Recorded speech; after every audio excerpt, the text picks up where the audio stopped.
개방 217 하나님을 만나려면 내 몸의 주인은 누구? 안녕하십니까? 북한 개방 방송의 오프너 선교사입니다. 북한은 중국처럼 개방하면 온 백성이 굶어 죽지 않고 있습니다. 북한이 개방이 되어야 복음이 들어갈 수 있습니다. 남북 통일은 북한이 개방이 되고 일정한 기간이 지나서 되어야 합니다. 개방이 없는 흡수 통일은 남북 모두에게 재앙이 됩니다.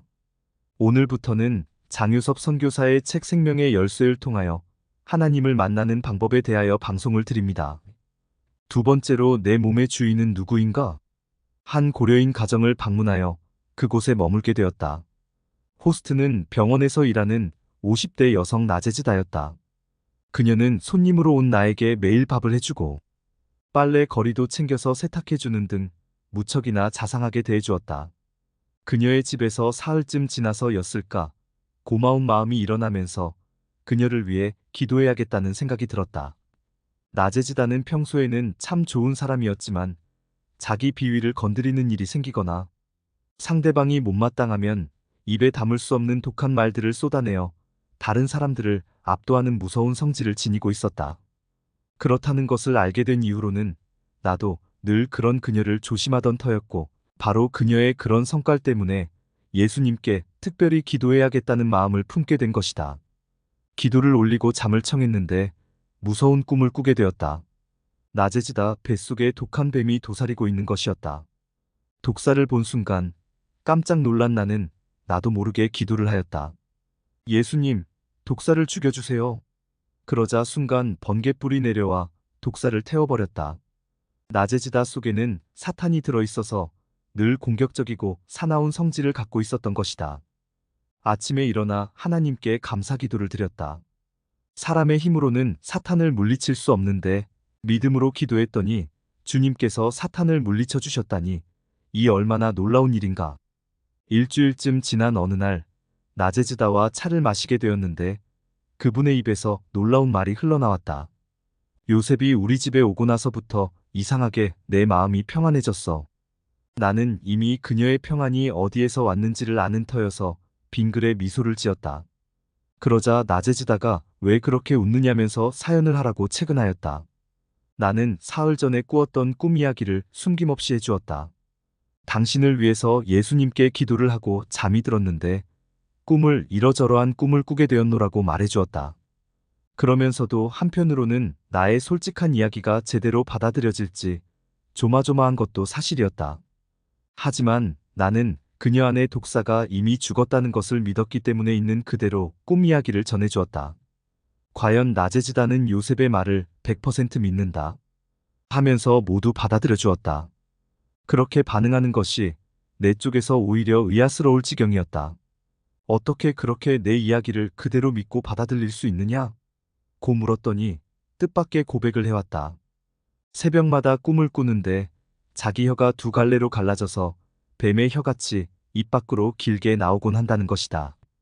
그 혀를 잡으려고 하면 입속으로 쏙 빨려 들어가곤 해서 결국은 잡지 못한 채 꿈에서 깨어나곤 했다는 것이다. 그런 동작이 반복되어서인지 잠에서 깨어나 보면 입이 아프곤 했다고 한다. 어떻게 이런 일이 있을 수 있을까? 내가 사흘 전에 꾸었던 꿈과 나제지다가 지금까지 반복해서 꾸면서 괴로워하던 꿈이 똑같다는 사실에 놀라지 않을 수 없었다. 나제지다는 왜 자신이 그런 꿈을 꾸는지 알고 있었다고 하였다. 내 속에 사악한 뱀이 있구나. 그래서 뱀의 혀가 나오는구나. 하고 꿈속에서도 알고 있었다는 것이다. 그런데 그 뱀의 혀를 단 한 번도 붙잡지 못하여 많이 괴롭고 무서웠다는 것이다.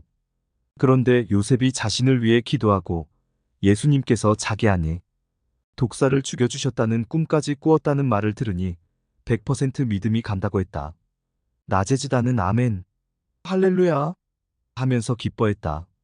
내 속에 주님이 계시기는커녕 독살스럽고 악한 뱀이 자리를 잡고는 내 대신 주인 노릇을 하고 있었던 거예요. 그러니 누가 조금만 나를 건드려도 독을 품은 독사처럼 쏘아붙이곤 했던 것이죠.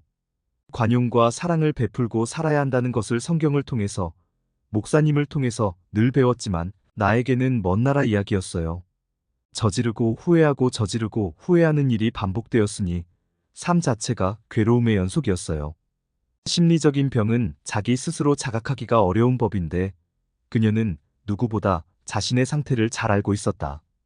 그리고 나의 말을 100% 믿어주었을 뿐만 아니라 나 요셉을 러시아에 보내주신 하나님께 진심으로 감사했다. 그런 낮에 지다가 나는 고맙고 감사했다. 바로 이런 일을 위해서 내가 러시아로 온 것이 아닌가 하는 생각이 들었다.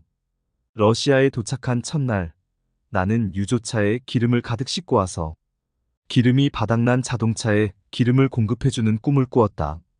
무슨 꿈인지는 너무나 분명했다.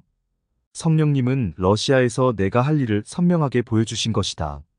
메마른 사람들의 심령과 그들의 마음에 기름을 부어 다시 살아나게 하는 일. 그런데 지금 내 앞에서 나재지다가 그런 일이 어떤 일인지를 온 몸과 마음으로 보여주고 있었다.